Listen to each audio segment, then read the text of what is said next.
Good morning, everybody. We are going to give this another try. Yesterday, we did a bunch of figuring out with Segger SystemView, and I think I've got it all to a point where I can walk through the steps to set it up. So we're going to try that again today to show how you would get Segger SystemView information, profiling information from your ESP32 project. So a little bit of background first. If you're not sure what we're talking about, this is Segger SystemView, analyzing embedded systems.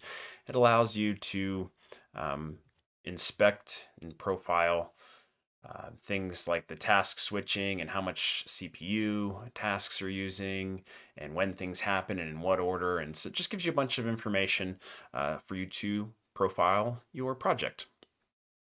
One of the reasons I would like to have this working is this would allow me, because I have a bunch of tasks running, to see which ones are heavy, maybe move them to different cores between 1 and 0, and just have an overall view of what's going on in the system. And so, to get started, you need a couple of things that I'm not going to go through. You have to download Segger SystemView from here. I'm going to pull this up briefly to show you. I downloaded the portable version. You can install it, and so with the portable, you can just see I have it in my downloads folder here. One of the things you need to do is you need to come into the description folder, and there's a sysview_freertos.txt file. You need to replace that with the exact same named file from within IDF, which I suppose I could show the location of that. It's all in the documents, the IDF docs, but let's be helpful and show you where that would be. And ESP IDF. Okay, so let me pull this up here.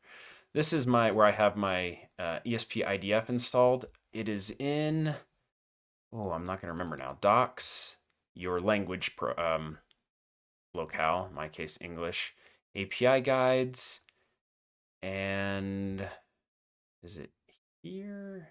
Yeah, right here. There we go. Docs and API guides, sysview_freertos.txt. So you simply copy this file from here, and you put that into your description folder in your SystemView installation. And what that does is it changes how SystemView displays the tasks and things. It doesn't know how to display them correctly from an ESP32. So anyway, that's just a bit of setup that you have to do. Go ahead and get rid of that. Okay. The other thing that it's important to understand about this is SystemView. If you're using certain hardware, you can control it from within SystemView, so you can launch it and like start recording and stop recording. That ability does not exist with ESP32 and the Espressive thing. You can generate the files, so you can kind of grab them while your platform or your device is running. It dumps them out over JTAG. And then what you can do is you grab that file afterwards and you load it into SystemView, and you can look at it, post-mortem style. So there's not as of the making of this video, a way to start and stop recording profiling within SystemView for the ESP32. You just have to generate those files, and then you can look at them. So that is what's up. Okay. Let's see. Okay, so how do we get this working? I'll put a link to this in the description, but this is a project that a buddy of mine, Zach, and I have been working on, mostly Zach lately, to show how you can do debugging over OpenOCD in VS Code for ESP32. And so as an example project for us to use, all I did was clone this repo exactly as it is. And so I'll put a link to that if you need a starting point. And we'll come back here. And this is, we'll maximize this. And this is what it is. It's very simple. If we come into main here, you will see that we're just printing debugging in VS Code. And so what I'm going to do is what? Let me show you everything that I have here. So what I'm also not going to go into detail on is, for this to work, you have to have JTAG. And so and an ESP prog. So that's what I have here. This is my ESP prog. This is just one of my hockey puck holder boards. It doesn't have to be. You could actually hook up the ESP prog to something like a dev kit C. You just have to figure out which pins are the JTAG that match up to your ESP prog. Google all that, figure all that out.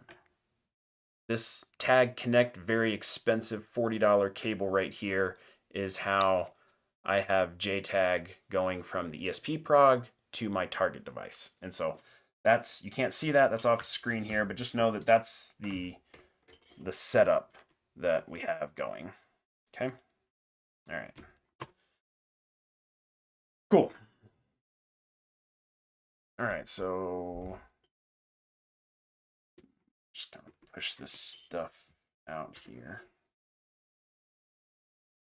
Okay. So what I'm going to do to start is sanity check this and make sure that I can program this. Okay. And I'm going to need to make one change. As of the making of this video, the settings.json in here point to IDF5. Everything else for 4.4.1, which is what my current IDF environment is, all of these other paths are correct. So if you're watching this later, this file may have changed. If you're running this locally, not inside Docker, just locally, you need to come into the settings.json and change these paths. So like I have my IDF path right here. And if you just change these to point to the different tool sets that were installed when you installed IDF, you'll be good to go. And so I have that over here somewhere to save us some time. Yes, 5.0. All I have to do is come down here and change this to 4.4. And I think everything else is the same. Pi 3.9. Yeah. Okay. So we'll save that. And now that I have that in place, I'm going to do a couple of things. This is kind of a work in progress, but it should all work. And that is, now that I have that changed, I should be able to program my device over the ESP prog.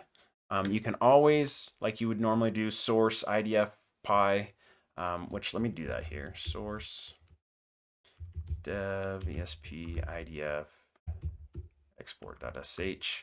Okay, so I'll have a window here for that. And then I'm going to open up a new window. And I'm actually going to cd into my tools folder. So on my machine, that's in my home directory at Espressa, tools, OpenOCD, version 11. You'll see it's just, where is it? Right here. It's this, I'm headed to this path right here.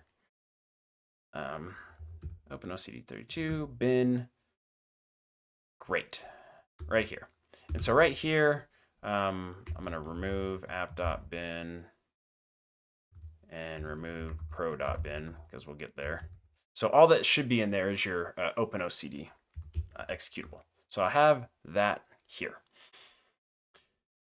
Okay, and so what I should be able to do is, first of all, let's build idf.py build.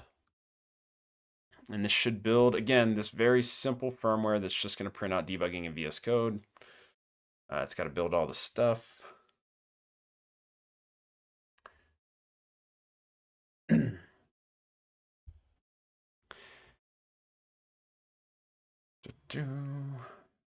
And I've got a whole bunch of changes to main that will kind of make here. Let's see if I can remember the order of all this stuff. But I'm hoping, my goal is to be done in a half an hour. Like, fingers crossed. I think I probably just jinxed it, but we'll see how it goes. Right, first build is always the longest. Great, it's built. Now, because I have this particular project, this wouldn't work if you didn't clone that project that I pointed out. I actually have this terminal run task where we can do Flash via ESP prog and OpenOCD. So I'm going to plug in my ESP prog. So that's lit up. And I also need to plug in my target device so it's powered, because I don't get power. In mine, I don't get power over JTAG. You might. And then I should be able, if everything's right, hit Flash via ESP prog. and you'll see it says programming started, verify started, resetting target verified. Okay, great. So we just programmed it over our ESP prog, which is one of the cool things in this repo that we've set up. If you set up all the paths, you should be able to do that with your ESP prog. It's really handy. Okay, which means I should be able to come back to here, and just for fun, let's do an IDF-PI monitor. And you can see debugging in VS Code, right? Like it's doing exactly what we would expect it to do. Great. Okay, now let's get Segger SystemView output working. And so there's a few things that we need to do, one of which I think we're going to need to, did it not say that it? Okay. So let's come in here and do IDF-PI menu config. And I will have to remember all of the changes that we made here. The first thing I'm going to do is make sure my flash config, yeah, my flash size is not 2, it's 4. That's just for my specific hardware. Now we need to come into component config. And the very top one is application level tracing. So I'm going to come into here. You can see the data destination is none. We're going to change that to JTAG. When you do that, you get a bunch more options here. I'm not going to change any of these things, except for I'm going to come into FreeRTOS system view tracing. And you can see we have an option here to system view tracing enable. So we'll go ahead and do that. And then you get even more options. I didn't change any of these, but you can turn on and off the things that you want to have it trace. You know, the ISR, enter event, exit event, task start and stop, and all the things. So we're just going to leave all the things on by default. And I think that's it. We'll try it. So we'll go ahead and exit out, save configuration, yes. Now, because we made those changes, we have to do an IDF-PI build again because we made some menu config changes. Okay, the documentation on this is a little hard to read. It's all documented in the Espressive stuff. A little tricky to follow, and there's a couple of things that I did differently than the docs to make it work. And so if we can get this to work, I'd recommend you do it this way. I spent probably 3 hours going through the docs and just trying different things yesterday. Okay, so let me see. While we're waiting for that to build, I'm going to add some code here. And this will help us see things. This is a function that I put in all of my code that I like to use.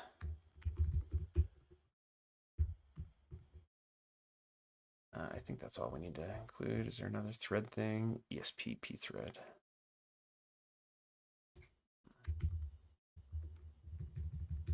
Okay, you can see our build finished. So ESP thread allows us to do this set thread config, just allows us to give our threads names and priorities and stack sizes without having to mess with the actual raw C interface. So that's a function that I always like to have handy. Okay. And now let's see, what do we want to do in app main here? For now, nothing. Okay, because I want to show this not working. But we are going to need to include some things, which I'm going to show you here as part of this. So we're going to need to include, where are all of them? Okay. We're going to need to include ESP SysView trace.h. I think is probably all we need for now. Okay. And so now, like according to the docs, as far as I could tell, like this is how you're set up and you should be ready to get Segger SystemView things. Now I want to show you how I do it, and you might have a different flow to this, but I told you I went into this OpenOCD thing. From here, I can just do, I'm gonna have to go to the history here. history or grep OpenOCD. I can't quite remember it is. Yeah, there it is. Okay. It's this right here. Okay. It's clear. So in the directory that I have the OpenOCD toolset that was installed when I installed the Espresso toolchain, I'm just going to launch OpenOCD-F. I'm going to send it my board here, which is this ESP32 Rover Kit 3.3v config. This should work for the dev kit Cs as well.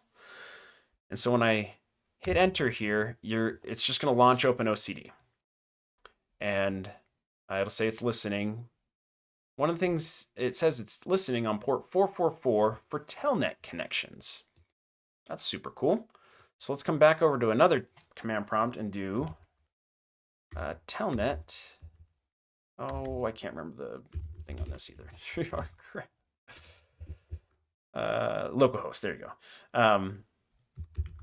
Because it's running on localhost, I can just do telnet localhost 4444. Okay, this is going to connect me to the OpenOCD, which is connected to my target device. And you'll see connected to localhost, open on-chip debugger. So I'm now connected via telnet to OpenOCD, which is really cool. And from here, I'm hoping it all still has it. Perfect. This is the command. Like, there's examples in the documentation. This is the one that I got working consistently, because it'll say things like do ESP app trace start. I don't really know what the difference is, and I didn't see the documentation really mention ESP SysView. I found this out by looking through the help menu. But we're going to do ESP space SysView start. The first file is for the Pro CPU, like the CPU's 0 on the ESP32, and then the second file that you're going to point it to is app.bin, which is the application or CPU 1 on your ESP32. There is a SysView M core. That didn't work for me. So at the time of this video, you have to dump them separately. So it's going to dump a Segger SysView file for your 0 core and your 1 core. And you just have a file for both of them.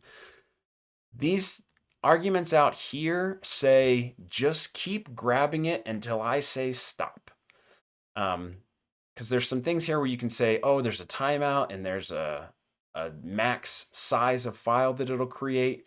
For me, that stuff wasn't working really well. I just, and I don't really, like, I want to hit the start and then I want to hit the stop. So this is how I do it. So this is the magic line that I got to work. Now, as we hit this, I'm fairly certain it's not going to work, and I'll show you that here in just a second. So if I hit this, I'm also going to bring up another window here. Stand by. Give me just a second. Because it also took me a while. ESP147, who joined the chat yesterday, helped me figure this out. Which is where those file, like where is file pro.bin and file app.bin going to end up? And it turns out it's going to end up in the OpenOCD folder that I'm in currently, but I want to show that. I have to find my Espresso install location. Oh, here we go. Espresso tools, OpenOCD version 11. Bin. Okay. I'm going to pull this up here. So you can see I'm in the same folder, the OpenOCD folder, and I'm currently running this OpenOCD and connected to it via telnet. This is where it's going to drop the files, and I'll show you that in a second. So let's run this command. And you'll see it ran, and then it finished, and it's done. Like, the end. And feels like it's not doing anything. And you're correct, it's not doing anything. But it did spit out an app.bin and a pro.bin. However, you can see they're very small, 72 bytes. So this is not working as you might expect. And that is because this is where the documentation I didn't fully understand does. It's doing some buffering and things on the target on your device. And so we just need to like flush it is really what we need to do. So I'm going to delete those two files, just showing you that it didn't entirely work. And then what we're going to do is add a single line of code, which should get us going. And I just need to find that. There it is. Right in our main thread here, we're going to say ESP_SysView_flush. And the timeout is infinite, meaning there's no timeout for flushing it. Just flush it. Okay. And that's included as part of this ESP_SysView trace. Okay. And I think, fingers crossed, that's all we need to do. Okay. So this is going to trip you up. It tripped me up, and it's a lot to remember. I'm going to have to figure out a way to automate more of this to make it easier, but we've got, again, OpenOCD running. We've got Telnet connected to that. I can't just, anytime I make a change, what I do is I come into the OpenOCD window, I kill it. That is by association going to kill the Telnet, and then I need to build again. idf.py build. You got to build and reprogram so that you're getting the latest code on it. And again, I'm going to use OpenOCD, this handy task thing, run task flash via ESP_prog. Okay, done. It's really super fast. And then again, from here, we're going to relaunch OpenOCD. So now that's back up and running. And then we're going to re-telnet in. So it's a little bit of a pain as you're like iterating on the code to go through. But, that's where we're at. Okay, now I'm going to try and run this again. And fingers crossed, that should get us what we're looking for. Okay, hit it. And if it's working, you're going to see this. This is how much data it's transferring total between both the Pro and the app CPU. So we're just going to let this run. Now, I have found an issue that I haven't figured out how to solve yet, which is stopping this seems to like cut the files off just mid-transfer and leaves them in like a corrupted state, and SeggerView can't open them. So I would say it's pretty often, and you'll probably see it here, but you can see we're up to like 72K. We'll let it go a little bit further. When we're done, all we have to do is run, it doesn't matter, ESP_SysView stop. So I'm going to go ahead and do that now. And you'll see like it barfs out a bunch of stuff. But now, if I come back over to my OpenOCD folder, you can see I've got 59K and 63K. So between the two CPUs. So what I'm going to do is I'm going to grab these and I'm going to copy them into where we are working.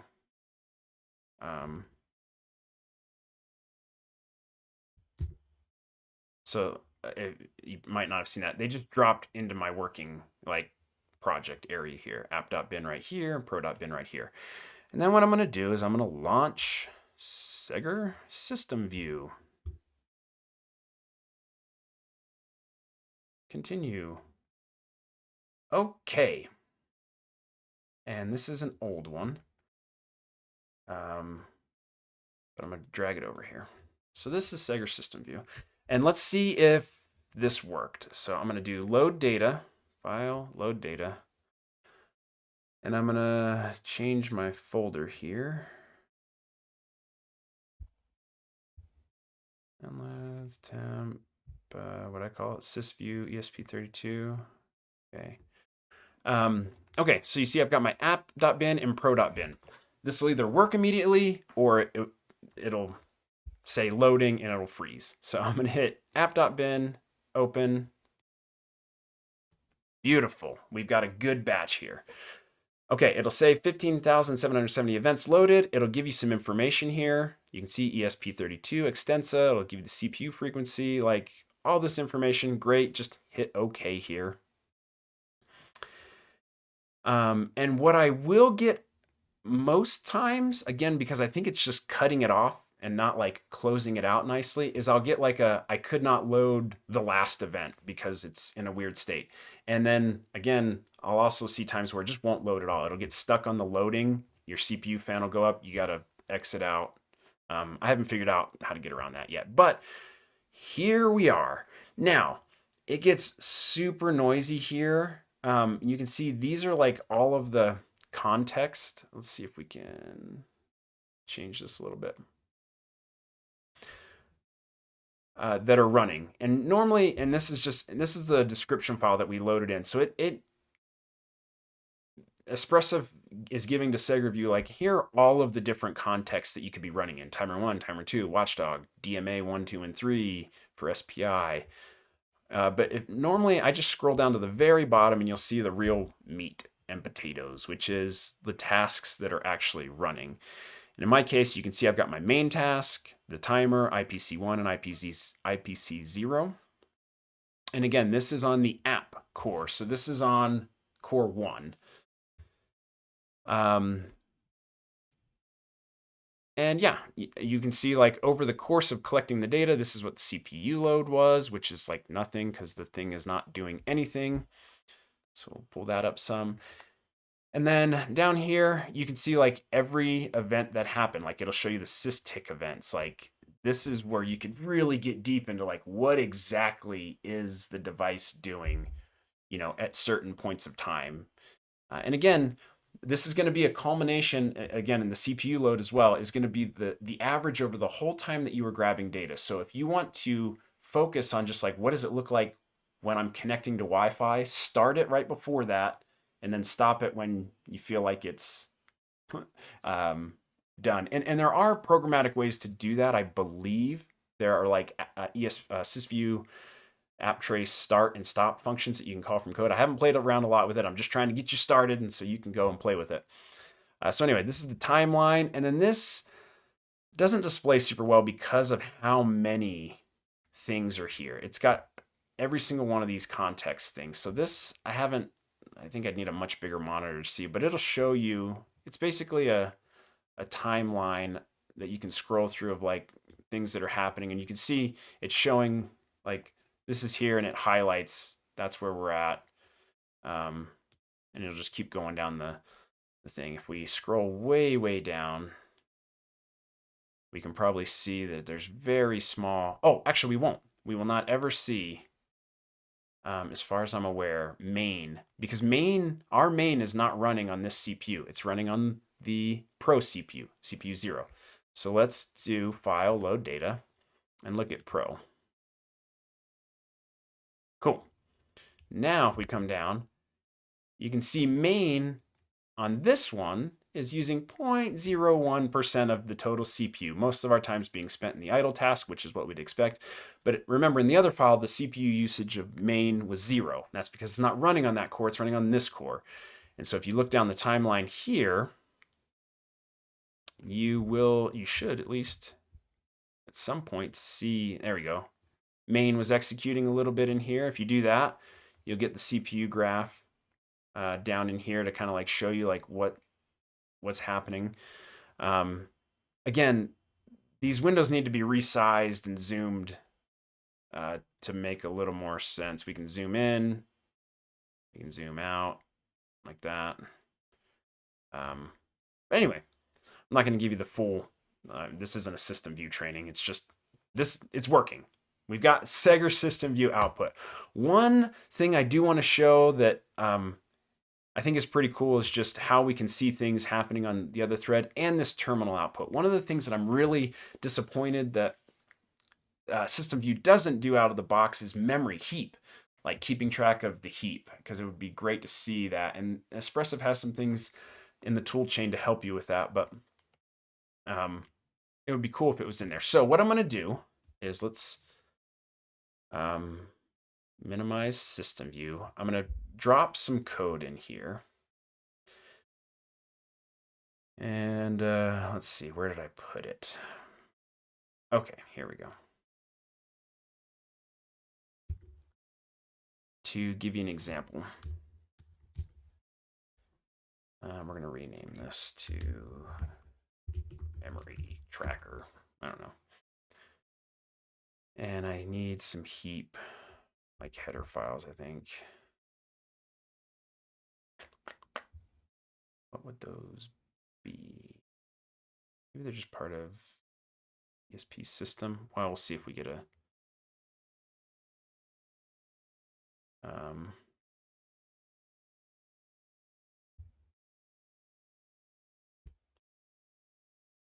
yeah, I can't remember what header file it's in. So let's just do ESP.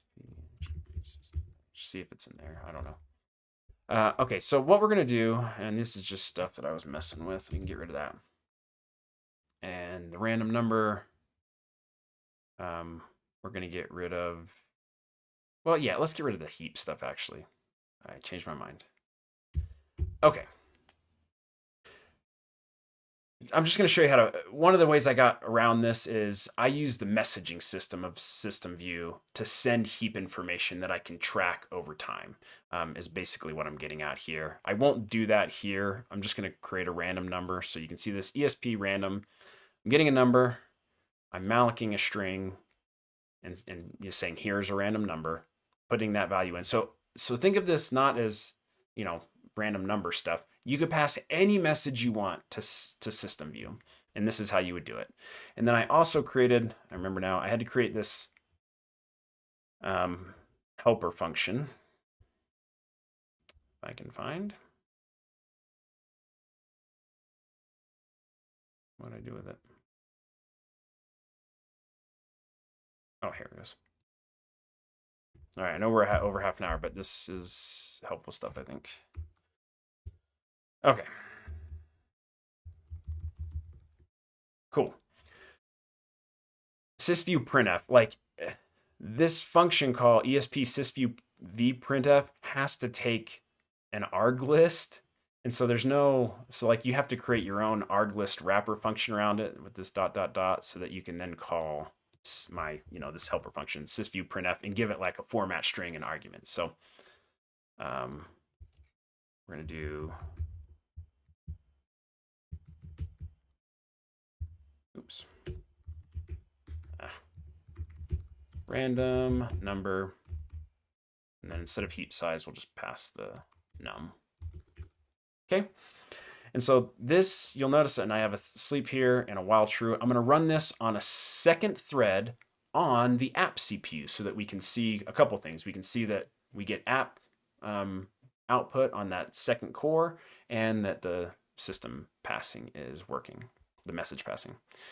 So the way I do that here is right before my while in my main thread is the following. Let me just make sure I don't need anything else here.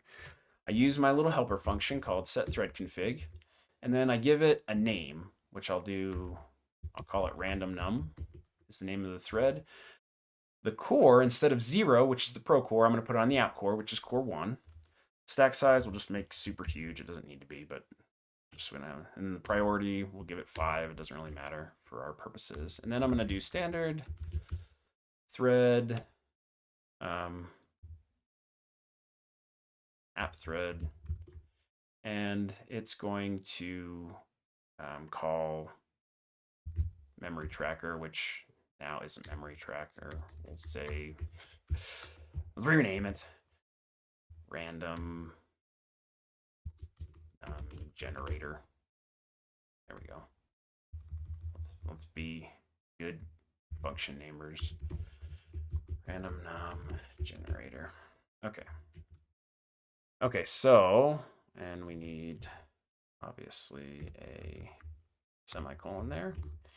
All right, so I'm going to create a new thread called on a task called random num. It's going to run this random num generator, which every 5 seconds is going to print out a random number, but also create a Segger SysView message with that number.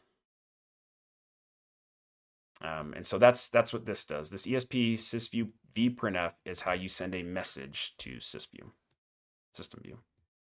Okay, so we got to do the whole thing again. Got to kill OpenOCD. We need to build.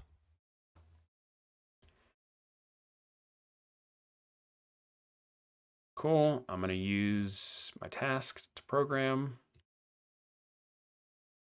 Programming started. Verifying finished. Great. Just make sure we don't have any comments here. Questions. Okay, cool. All right.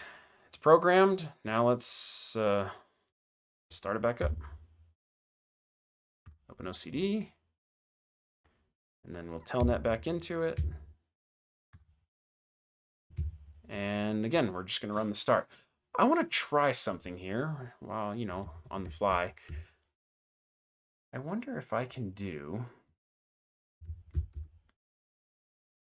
if I can go outside of the, like if I can give it a full path here, like home, Kevin,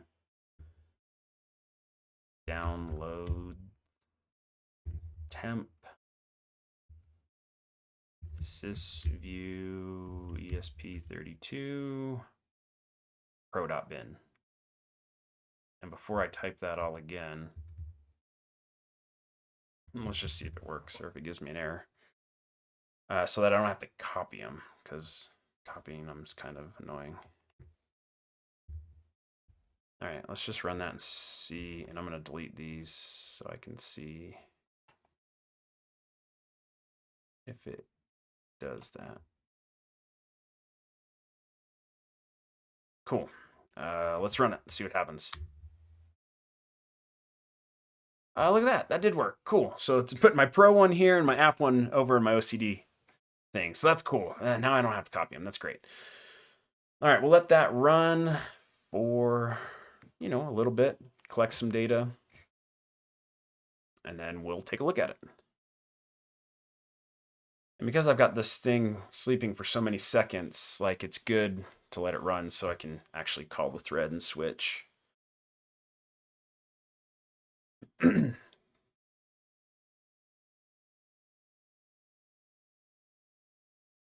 right. That's probably sufficient. We'll call stop right there. Okay, and now I'm going to move the app so it's in here as well. And now I'm looking at the old Pro, like it loads it into memory, so it doesn't like update on the fly. So what I have to do is I can just come down to recent files and let's open app and it'll force it to reload. App.bin. Beautiful. Okay.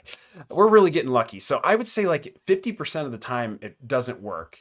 And I'm not going to keep doing it to show you that it breaks. What it will do is it'll stop on the like loading and it will never go anywhere. And the only way, at least on Linux, that I can shut it down is I come up to, I'm going to hit OK here.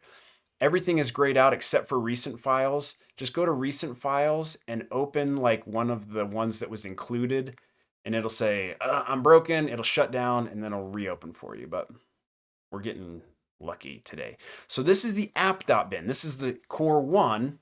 And what you can see over here, which is my favorite part, is here the message is coming through. So any piece of data you want to send, you can use this. It's just a string.